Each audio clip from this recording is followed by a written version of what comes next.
Hi guys, Star Trek Beyond is the third movie in the JJ Abrams Star Wars reboot trilogy, and it follows the USS Enterprise crew led by Captain Kirk. In this movie, because I don't really want to spoil it for you because there's a lot of intricate details to there. I will be making another review, which is my spoil-free field review. This is my spoil-free review, so the spoiled field review will go step by step, plot by plot. But in my spoiler-free review, what I can tell you is it's the third year in the voyage of the USS Enterprise on her 5-year-long expedition led by Captain Kirk, Spock, and company. And in this one, they go into deep space because they get a distress call, and they are ambushed by a mysterious entity named Crawl. That's basically the summary. So what I'm going to do now is I'm going to tell you the good and I'm going to tell you the bad. Okay, now there are 3 things that I love about this movie and 3 things that I absolutely could not get over. Okay, so we'll start with the love, because you know what, my mama always said, if you don't have anything nice to say, don't say anything at all, right? So here we go. I love the crew in this one. Everybody feels comfortable, like they have they just feel comfortable. You know, they're not trying to imitate the original actors that played them before. It just feels like a well fit glove, you know. Chris Pine is Captain Kirk. He's amazing. Okay, like this guy, I mean, I liked them in the first 2, you know what I'm saying, but in this one you can see he's definitely a mature captain now. He's definitely mature. He's definitely coming to his own. His daddy issues are gone, and he is certainly working that role, and I love it. Same goes with Zachary Quinto. And another MVP in the movie is the actor who plays Bones, Carl Urban. He's another MVP. He actually, in my theater, he actually stole the show. So I'm going to say that he's definitely an MVP. Another good of this movie, honestly, is the score. You know, the score, it felt like original Trek. It wasn't aping off of the previous movies. You know, Into Darkness aped off Wrath of Khan a lot, and this one, musically and tone-wise, and the tone of this film, it definitely feels like original series Star Trek. Like, I watched a few episodes, you know. It was never a show that I watched. Like, when it came on, the opening credits turned off, you know, I was a kid, you know, I had the cartoons that came on, so I was never really a Star Trek fan. I was more of a Star Wars guy myself. But anyway, you know, so I saw a few episodes, and I can say without a doubt that it definitely felt like the old 60s TV show. But at the same time, it still had that new modernized flavor that JJ Abrams has put in the first 2 movies. So, you know, it felt like a nice blend of both, just like the 2009 movie. Okay, and then my third thing that I love about this movie is the direction. Now, JJ Abrams, he went off to do this little independent feature called Star Wars The Force Awakens, right? Good luck, buddy.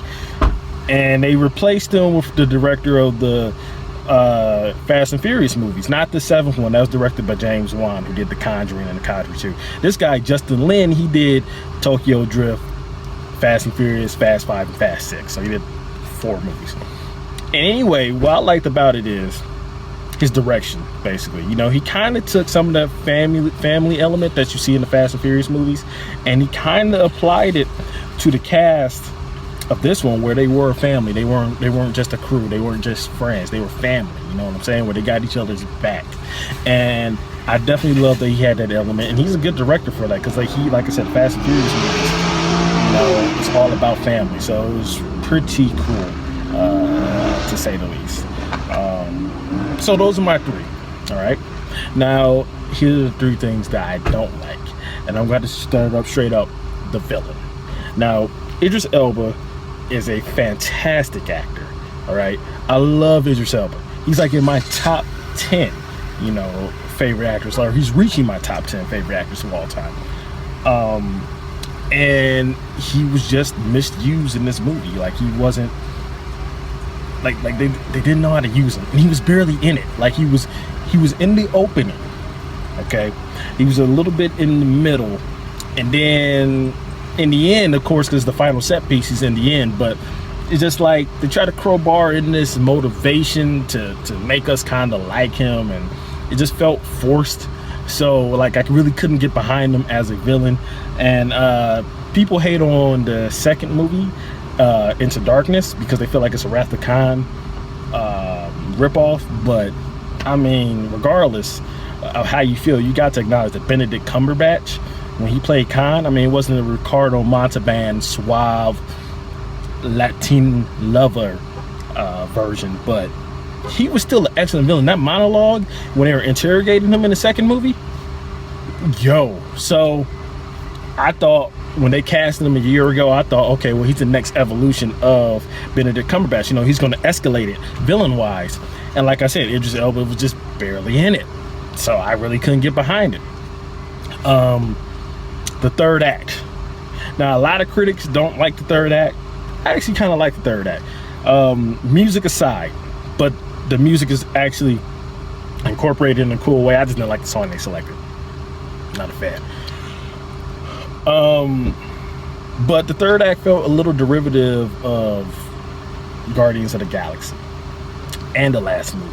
You know, the last movie there was like a big foot chase between Spock and Khan, and just replaced them with Kirk and Krall, and you know, it was very, very derivative of the second movie, and it was very derivative of Guardians of the Galaxy, like I said once again. But hey, man, if you're gonna rip off, you better rip off the best. You know what I mean? Just rip off the best. I mean, you know, I could tell they were rip-offs, but it didn't hinder my enjoyment, I guess. So I guess really that's probably in the middle for me. So, you know, really, I think I only have two things I dislike, and the other thing that I disliked about this movie was the pace. Like, it was just a little slow in the beginning for me. You know what I mean? It didn't throw you into the action like Into Darkness in the first Star Trek movie. They kind of boom, you're in. You know, it took a while to build up. But what I liked about that was that each act escalated. So like the first act was incredibly slow, and I don't really like slow. But then the second act build upon that. Then the third act build upon that. So I ended up really enjoying the movie. Where I would rank this personally in the rebooted movies, it would be the 2009 Star Trek movie for me. Then this, and it's like a hair away. Then Into Darkness. You know, so I liked it quite a bit. It was really good. It's a good matinee. I can't really stretch it to full price for you, but it's definitely a good matinee feature. I say go ahead, go see it. It's worth the $9.75 or whatever your matinee prices are. It's worth it. It really is. So this has been my spoiler-free review. After you see the movie, hop on my spoiler-filled review, and maybe we can have a discussion. Remember, like, subscribe, and share. Peace.